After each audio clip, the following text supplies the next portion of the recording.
একজনকে আনতে গিয়ে এয়ারপোর্ট থেকে আসার সময় 7 জনের লাশ নিয়ে বাসায় ফিরলেন সেই প্রবাসী। তার চাহনিগুলো দেখে আমি আর নিজেকে আটকে রাখতে পারতেছিলাম না। হ্যালো এভরিওয়ান, আসসালামু আলাইকুম সবাইকে। আশা করছি সবাই ভালো আছেন, কিন্তু একজন প্রবাসী হিসেবে আমি ভালো নেই। এই ঘটনাটা আজকে হয়তো বাংলাদেশে ঘটেছে, আমি নিউজে দেখতেছি। ওমান প্রবাসী একজন ভাই, নোয়াখালীর সম্ভবত, সে কয়েক বছর পর দেশে ফিরছেন। কত আনন্দ, কত প্রিপারেশন ছিল হয়তোবা, না যে তারা কিভাবে ঘুরবে, কোথায় যাবে বা কি কি করবে, কত কিছু ছিল। সেটা আর হলো না। একটা ছবিতে তার চোখের চাহনিগুলো দেখে আমি বুঝতে পারতেছিলাম যে তার মনের ভেতর কি চলছে। সে হয়তোবা ভাবছে, মানে কি হয়ে গেল, কি হয়ে গেল, আমি এগুলো কি দেখছি, আমার কি দেখার কথা আর আমি কি দেখছি।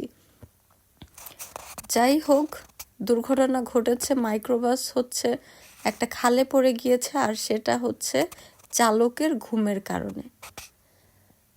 আমাদের বাংলাদেশে রোড সেফটি বলতে তো কিছু নাই, আলহামদুলিল্লাহ বলি। আর ড্রাইভিং যেই লাইসেন্স, সেটা তো মনে হয় হচ্ছে কি বলে, যে দোকান থেকে হয় না, কাগজের ঝালমুড়ি খেলে বই খাতা সব কিছু পাওয়া যায়, তার মতো। এভাবে মানুষ নাই, কোনো কিচ্ছু নাই, রুলস নাই, রেগুলেশন নাই, কিচ্ছু নাই রোডের। মানে বাংলাদেশের রোড মানে হচ্ছে মরণ ফাঁদ, আর সেখানে মরবে। আর ড্রাইভারগুলো হচ্ছে এক একটা আজরাইল।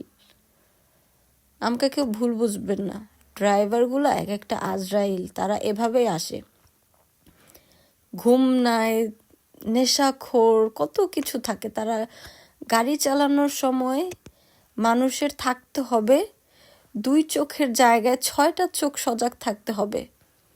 আর সেখানে বাংলাদেশের ড্রাইভারগুলো তাদের চোখ দুটাকে বন্ধ করে, মানে কিভাবে যে গাড়ি চালায় একমাত্র আল্লাহ জানে আর সে জানে। যেই মানুষগুলো পিছনে বসে, তারা মনে হয় জানটাকে হাতে নিয়ে বসে, যে বাঁচলেও বাঁচতে পারি, না বাঁচলেও নাই। এমনভাবেই, এমন ভঙ্গুর বাংলাদেশের ট্রাফিক সিস্টেম বলেন, রোড সিস্টেম, কোনো সিস্টেমে নেই, কোনো সিস্টেমে নেই। বলতে খারাপ লাগে।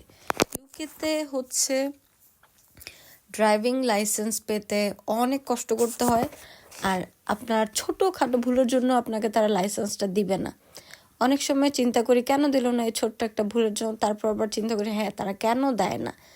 এখানে যখন রাস্তায় ড্রাইভার তো গাড়ি চালাই, যে রাস্তায় আশেপাশে পথচারী থাকে তারাও সচেতন থাকে, বা আপনার পেছনের গাড়ি যে থাকে, পেছন পেছন যারা গাড়ি চালাবে তারাও হচ্ছে সতর্ক থাকে। এমনভাবে তারা রাস্তায় চলে। আর বাংলাদেশে আশেপাশে কে আছে আমার দেখার দরকার না, আমি মরলে মরলাম।